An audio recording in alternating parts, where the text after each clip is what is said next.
स्वागत है। मैं हूं नीलू। करते हैं खबरों की शुरुआत। तो चार धाम पर्यटन खोलने के मामले में आज नैनीताल हाईकोर्ट में सुनवाई हुई।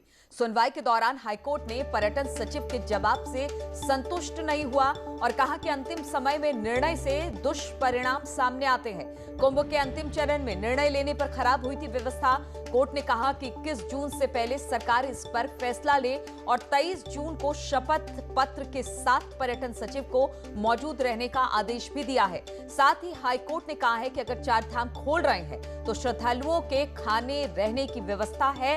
स्थानीय लोगों के वैक्सीनेशन की स्थिति के बारे में भी पूछा। हाईकोर्ट ने कहा कि चार धाम यात्रा में कोई भी ढिलाई बर्दाश्त नहीं की जाएगी।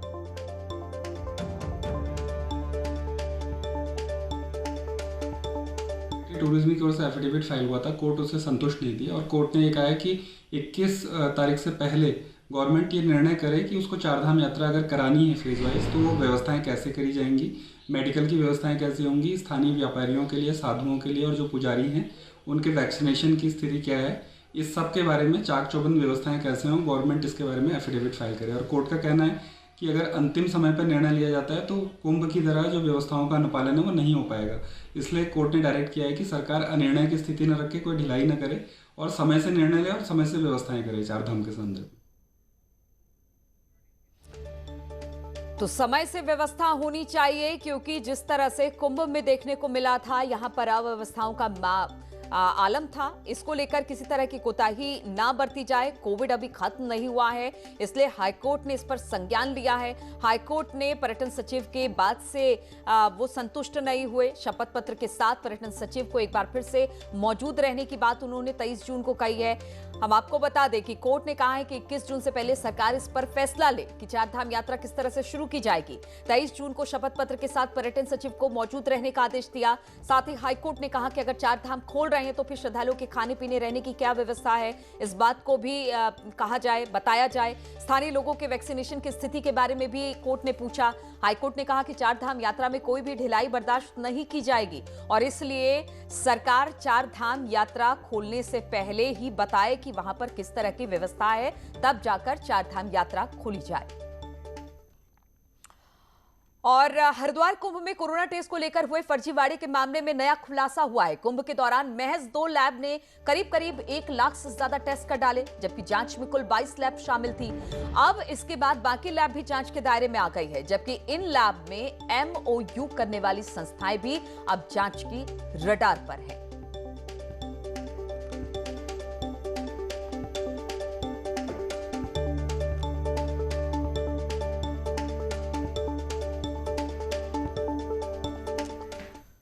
और हरिद्वार कुंभ में टेस्टिंग घोटाले पर कांग्रेस ने बीजेपी सरकार पर जमकर हमला साधा। कांग्रेस के प्रदेश उपाध्यक्ष सूर्यकांत धस्माना ने कहा कि लोगों की सेहत के साथ खिलवाड़ किया गया और सरकार को माफ नहीं किया जा सकता। धस्माना ने कहा कि तीरथ सरकार इस्तीफा देकर इसका पश्चाताप करे।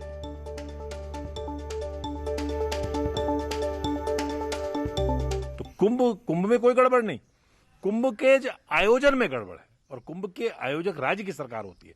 इतना बड़ा घोटाला अगर पूरी वैश्विक महामारी के मामले में टेस्टिंग में हो रहा है तो आप कल्पना कर सकते हैं कि कितना बड़ा खिलवाड़ लोगों की जानों से किया गया। इसके लिए सरकार को माफ नहीं किया जा सकता, इसके लिए कोई क्षमा नहीं है, कोई माफी नहीं है। इसमें केवल एक तरीका है कि पश्चाताप के लिए तीरथ सिंह रावत सरकार इस्तीफा दे और गंगा में जाकर के 1 लाख बार डुबकी लगाए और माफी मांगे पूरे हिंदुस्तान की जनता से। और हरिद्वार कुंभ के दौरान कोविड टेस्ट कराने के लिए जिन एजेंसीज के साथ कॉन्ट्रैक्ट साइन किया गया, वो सब अब शक के घेरे में आ गए हैं। मैक्स कॉर्पोरेट सर्विस नाम के एक एजेंसी के साथ जो करार किया गया, उसकी पड़ताल न्यूज़ 18 ने की। एजेंसी के दिल्ली और नोएडा ऑफिस का दौरा करके पता चला कि मैक्स कॉर्पोरेट एजेंसी सिर्फ कागजों पर है। ऐसी एजेंसी ने अन्य लैब्स को टेस्ट के लिए काम दिया था।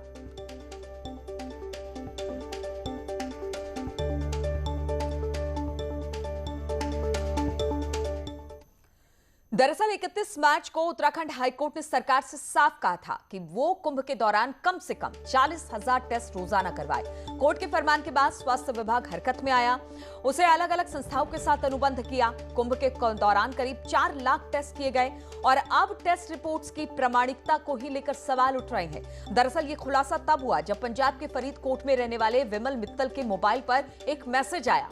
उनकी रिपोर्ट नेगेटिव आई है और उन्होंने इसकी शिकायत आईसीएमआर से की। तब जाकर पता चला कि टेस्ट का सिलसिला कितना फर्जी था और किस तरह से वहां पर टेस्ट किए गए।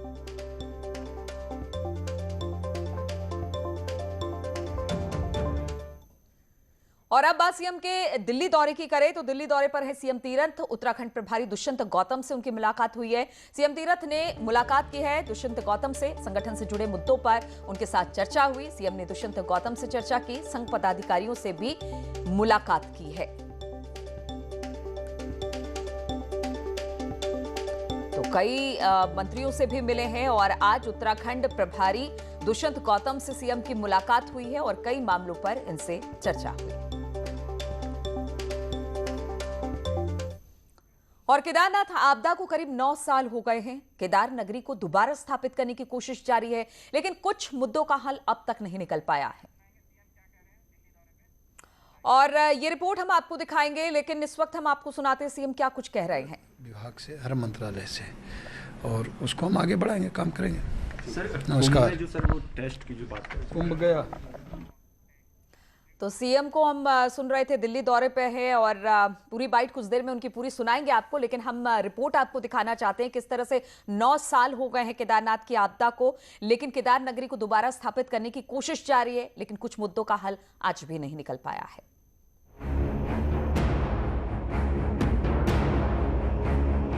वर्ष 2013 में केदारनाथ में आपदा आई थी। आपदा में तबाह केदार नगरी को दोबारा स्थापित करने का कार्य किया जा रहा है। शंकराचार्य की मूर्ति, तीर्थ पुरोहित आवास और घाटों और यात्रियों के ठहरने के लिए निर्माण का कार्य लगातार जारी है, लेकिन इस बीच कई बड़े मुद्दे दब गए हैं। यहाँ कई पीढ़ियों से रह रहे लोगों को अब तक भूमि उनके नाम नहीं हो पाई है। विधायक मनोज रावत का कहना है कि पहले जमीन का मामला सुलझाना चाहिए। पुनर्निर्माण तो जो भी हो रहे हैं वो हो ही रहे हैं, लेकिन केदारनाथ का सबसे बड़ा इश्यू यह है कि केदारनाथ में जो भूमिधर थे, जिन लोगों की पीढ़ियों से जो केदारनाथ में रह रहे थे, उनको अभी तक जमीन उनके नाम पर नहीं हो पाई है। वहीं अधिकारियों का कहना है कि काम लगातार जारी है और जल्द ही अधूरे काम पूरे कर लिए जाएंगे। आप जानते हैं लगातार केदारनाथ जी में रिकंस्ट्रक्शन के वर्क्स चल रहे हैं, प्रोटेक्शन के काम चल रहे हैं और काफ़ी कुछ अचीव कर लिया गया है, परंतु जिस टाइप का क्षेत्र है उसमें और भी आवश्यक कार्रवाई होनी है, जो कि गतिमान भी है। कोरोना के चलते 2 साल से निर्माण कार्य पर असर जरूर पड़ा है, लेकिन भूमि के हक के मुद्दे का हल निकालना प्रशासन के लिए जरूरी है। न्यूज़ 18 के लिए रुद्रप्रयाग से शैलेंद्र रावत की रिपोर्ट। और केदार आपदा से आई तबाही का मंजर बहुत से लोगों के जहन में आज भी ताजा है। ऐसे ही एक प्रत्यक्षदर्शी धर्मा राणा, जो इस आपदा से सुरक्षित निकल आए और इसके बाद उनकी आस्था बाबा के प्रति और बढ़ गई।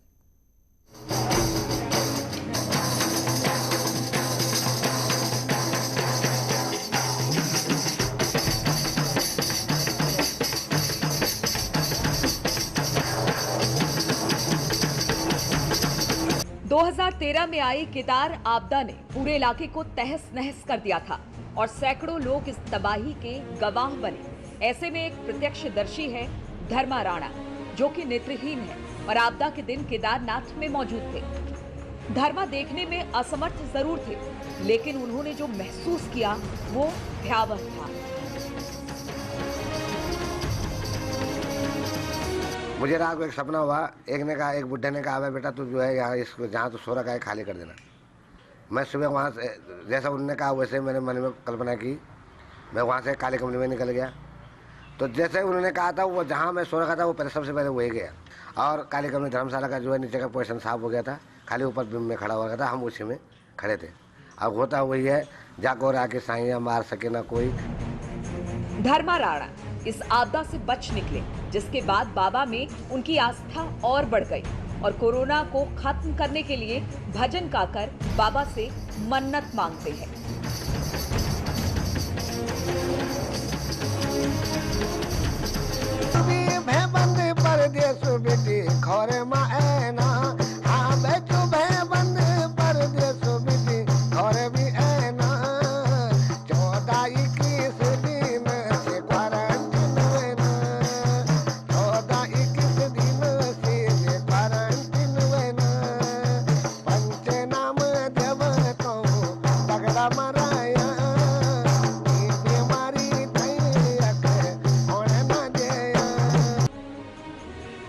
16-17 जून की दरमियानी रात को आई तबाही को कभी भुलाया नहीं जा सकता, लेकिन जो इस आपदा से बचकर आए उनके भयावह यादों को भरने में बहुत समय लगेगा।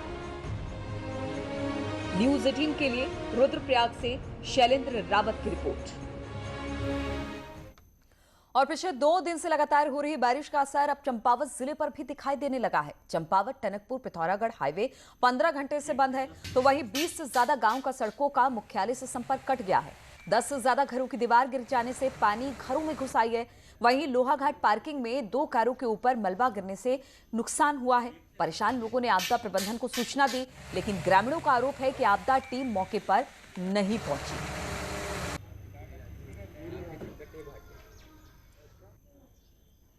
आपदा प्रबंधन तो है ही नहीं, कहीं पर दिखता ही नहीं है। इतनी बड़ी भीषण आपदा के अंतर्गत आप देख रहे हैं सारी रोडें बंद हैं, सारी सड़कें बंद हैं। कहीं पर आपदा प्रबंधन का कोई कर्मचारी, कोई अधिकारी कहीं पर कोई जानकारी लेता हो, कहीं गया हो।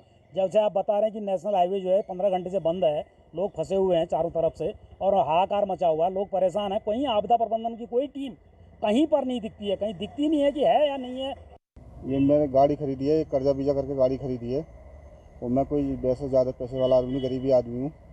जो मेरा इसमें नुकसान हुआ है गाड़ी में, और मैं ये चाहता हूँ हॉस्पिटल प्रबंधन जो है इसका मुआवजा देने की कृपा करें। चंपावत जिले में पिछले 40 घंटों से आसमान से बरस रही आफत की बारिश आखिरकार थम गई है, लेकिन इसके निशान जो हैं वो दिख रहे हैं। ये मेरे पीछे लोहाघाट की पार्किंग की गाड़ी है जिसके ऊपर ये मलबा आया है यहाँ से, और ये पूरी तरह से क्षतिग्रस्त हो गई है। अगर बात करें एनएच की, तो एनएच पिछले 15 घंटे से टनकपुर टू पिथौरागढ़ लगभग 10 जगह पर बंद है और 20 ग्रामीण सड़कें ऐसी हैं जिनका मुख्यालय संपर्क कट गया है और कई घरों पर पानी गई है और सुरक्षा दीवारें गिरी हैं। इन सबके बीच में लोग जो आपदा प्रबंधन है उसकी सूचना और उसकी जो एक्टिविटीज है उसको लेकर भी सवाल खड़े कर रहे हैं। कमलेश भट्ट, न्यूज़ 18, चंपावत। और उत्तराखंड परिवहन निगम ने घाटी से उबरने के लिए यात्रियों की सुविधा के लिए लग्जरी बसें चलाई, लेकिन अब बस ऑपरेटर इन्हें चलाने में कोई दिलचस्पी नहीं दिखा रहा है। क्या है पूरा मामला, देखिए इस रिपोर्ट में।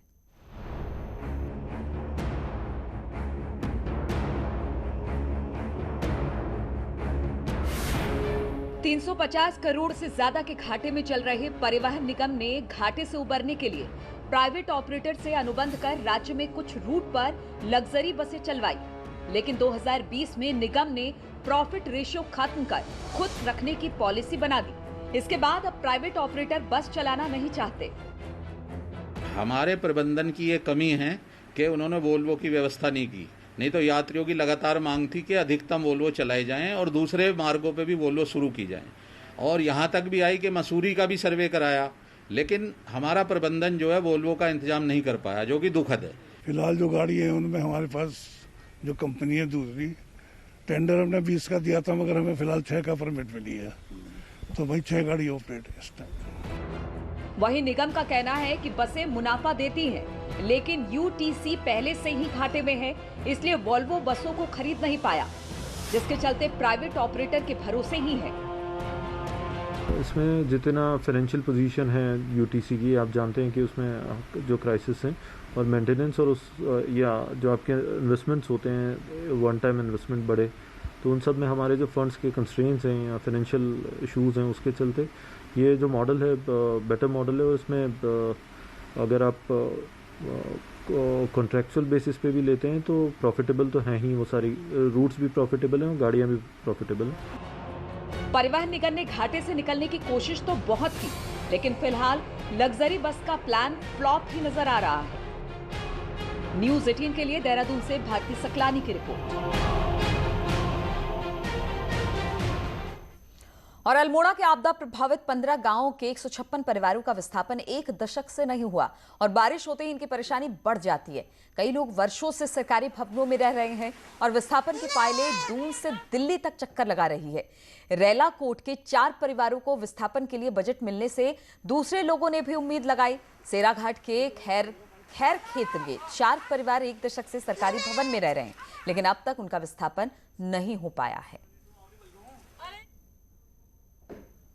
ये बताना चाहूँगा कि ग्राम रैला कोर्ट का विस्थापन हमारा पूर्ण हो चुका है प्रक्रिया, इसकी धनराशि भी आ गई है जो कि संबंधित विभाग को हम लोगों ने निर्गत कर दी गई है ताकि वहाँ पे बरसात पूर्ण ही ये कार्य शुरू होकर कंप्लीट करा जा सके। इसके अलावा हमारे अन्य ग्रामों, ग्राम बूढ़ादौर और ग्राम क्रिकेट के जो प्रस्ताव हैं वो हमारे शासन स्तर पर हम लोगों ने इसको प्रेषित कर दिया गया है। उसकी जो हमने उस टाइम से लगातार मांग उठा रहे हैं और शासन प्रशासन से हम यही पुकार कर रहे हैं कि उनको जल्द से जल्द विस्थापन किया जाए। अभी तक उसमें कोई सुनवाई नहीं हो रही। आज 8-9 साल हो चुके हैं, अभी तक वो कहीं उनका विस्थापन नहीं किया गया है। और लैंसडाउन विधानसभा क्षेत्र के सबसे दुर्गम इलाके में शुमार बाला डांडा गांव को सड़क से जोड़ दिया गया। कई दशकों से सड़क की मांग को लेकर संघर्ष कर रहे ग्रामीणों ने सड़क पहुंचने की खुशी में खूब जश्न मनाया। गांव में सड़क ना होने से ग्रामीणों को कई किलोमीटर दूर पहाड़ी चढ़कर जाना पड़ता था। ऐसे में अब गांव तक सड़क पहुंचने से ग्रामीण खासे उत्साहित है। 14 करोड़ की लागत से तैयार हो रही सड़क के जल्द पूरा होने की उम्मीद है। एवं समस्त मातृशक्ति आज़ादी के बाद फर्स्ट बार हमें ये रोड देखने को मिली, नहीं तो हम काफ़ी परेशान हो चुके थे। हमें यहाँ से सरया तक मतलब मरीज को कांधों पे लद के ले जाना पड़ता था। जहाँ ये बड़े दूरस्थ क्षेत्र में थे तो लोग इनको चाइना बॉर्डर तक कहते थे। आज यहाँ लोगों के लिए मैंने प्रयास किया और माननीय मोदी जी का और मैं तीरथ जी का, माननीय मुख्यमंत्री का बहुत बहुत धन्यवाद करता हूँ कि उन्होंने मेरी बात का समर्थन किया और यहाँ आज बाला डांडा जैसे सुदूरवर्ती क्षेत्र में 16 किलोमीटर रोड जो है सैंक्शन की। और रुकते हैं यहाँ पर छोटे से ब्रेक के लिए। तो पहाड़ की सबसे बड़ी समस्या सड़क है और पौड़ी जिले के मंगलाकोटी गांव के ग्रामीण भी सड़क ना होने के चलते आक्रोशित हैं। ग्रामीणों का आरोप है कि 24 किलोमीटर की दूरी तय करने के लिए 56 किलोमीटर का सफर तय करना पड़ता है। कई बार शिकायत करने के बाद भी अब तक कोई कार्रवाई नहीं हुई। सड़क स्वीकृति के 11 वर्षों बाद भी रामपुर गवाणा पोखरी गांव को जहां इससे नहीं जोड़ा गया, वहीं ग्रामीणों ने पीडब्ल्यूडी अधिकारियों का घेराव कर विभाग के खिलाफ जमकर नारेबाजी की। 24 किलोमीटर होता है और आज की डेट में हमको 52 किलोमीटर घूम के बाया बुगानी होते हुए श्रीनगर आना पड़ता है और 10 साल से अभी तक नहीं बन पाया। तो हम कई बार ये ऑफिस के चक्कर काट चुके हैं, लेकिन ये अब तक बना नहीं है। गुस्सई है, चल नहीं सकते हैं। अब 3 जगह तो सर्वे हो गए और तभी भी रोड नहीं आई, तो क्या मतलब है? हम पर क्या खुंदा की है उन लोगों की? अब ऑफिस तोड़ेंगे हम जब हमारे रोड नहीं आएगी। देखिए, ऐसा हमारे पास में शासन से आगणन वापस आया है क्योंकि उसमें कुछ दरों का पुनरीक्षण होना है। अभी नई दरें आ गई हैं 1 तारीख मई से और उस पे उसका आगणन को जाना है और अभी हम उसको 1 हफ्ते के अंदर उसको फिर से भेज देंगे।